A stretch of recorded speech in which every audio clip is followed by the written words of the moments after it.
আসসালামু আলাইকুম দর্শক, আমি এই মুহূর্তে আছি মানিকগঞ্জ জেলার ঘিওর উপজেলার কালাহাতপুর গ্রামে। দেখতে পাচ্ছেন এখানে পেঁয়াজের চারা লাগানো হবে। সবাই একসাথে সকালবেলা পেঁয়াজের চারা তুলে নিচ্ছেন। আজকে আপনাদের দেখাবো এই পেঁয়াজের চারা কীভাবে লাগানো বা রোপণ করা হয়, সেই বিষয়টি দেখাবো। আমাদের সাথেই থাকুন। এখানে সবাই এক সিরিয়ালে হালি তুলতেছে। এই যে সবাই সুন্দরভাবে এই কাজ করতেছেন। এই যে এখানে পেঁয়াজ লাগানোর আগে কিন্তু এই পেঁয়াজের চারার মাথা কেটে নেওয়া হয়। দেখতে পাচ্ছেন খুবই সুন্দর করে কেটে নেওয়া হচ্ছে। এই যে এখানে প্রত্যেকটা আটি এরকম কেটে নেওয়া হচ্ছে। এটা কেটে নেওয়ার কারণ কি? কেটে নেওয়ার কারণ হচ্ছে এই বড় বড়টা লাগালে পড়ে যাবো, পড়ে গেলে আর দাঁড়াইতে পারবো না, আর ছোট করলে দাঁড়াইতে পারবো। কুয়াশাঘেরা সকালবেলায় এখানে ওনারা কাজ শুরু করে দিয়েছেন। এই যে পেঁয়াজের চারা এখানে ওনারা লাগাচ্ছেন। এই যে দেখতে পাচ্ছেন কি সুন্দর সুন্দর পেঁয়াজের চারা ওনারা একদম এক সিরিয়াল করে কেল করে এখানে লাগানো হচ্ছে। এক হাতে কয়টা করে লাগাইতেছেন? 7-8টা বড় আর কি। 7-8টা না?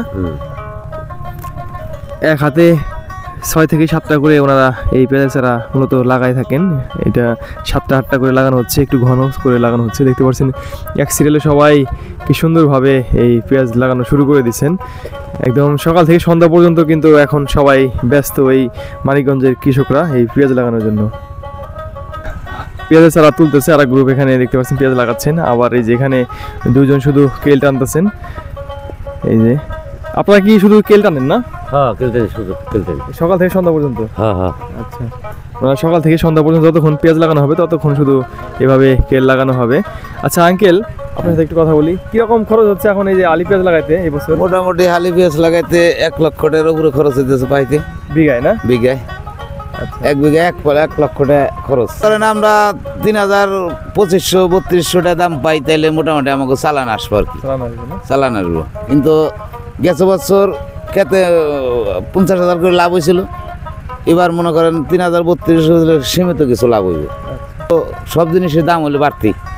এটা কামড়া না না 1,000 টাকা রোজ।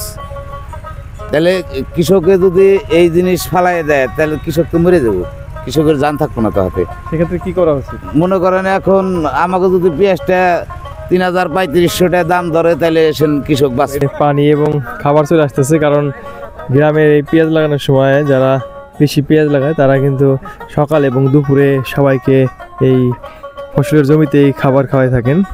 এখানে আজকে খিচুড়ি রান্না হয়েছে, আজকে খিচুড়ি খাওয়ানো হবে এই জমিতে। সকালের নাস্তার টাইম হয়ে গেছে। এই যে সবাই শেষ করে আবার এখানে নাস্তা খাওয়া হবে। এই ক্ষেতের ভিতরে কিন্তু সকালের নাস্তা খাওয়ানো হয়। এই যে সকালের খাবার নিয়ে আসছে গরম গরম খিচুড়ি, ধোয়া উঠতেছে।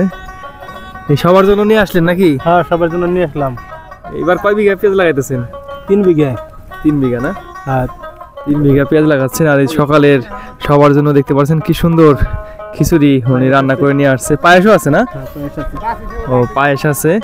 দারুণ আয়োজন। এই দেখেন গুড়ের পায়েস, এই যে খিচুড়ি গুড়ের পায়েস রান্না করছে আর সবজি খিচুড়ি মজা করে সবাই খাবে।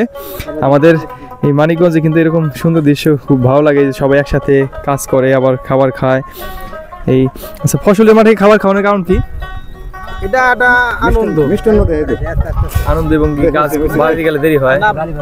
বাড়িতে গেলে দেরি হয়, তাছাড়া মনে করেন যে সবাই মিলে একসাথে পেঁয়াজ লাগাইতেছি, প্লাস এটা একটা আনন্দ, সবাই খাওয়াইতেছি, খাওয়াইতে পারতেছি, এটাও একটা আনন্দ।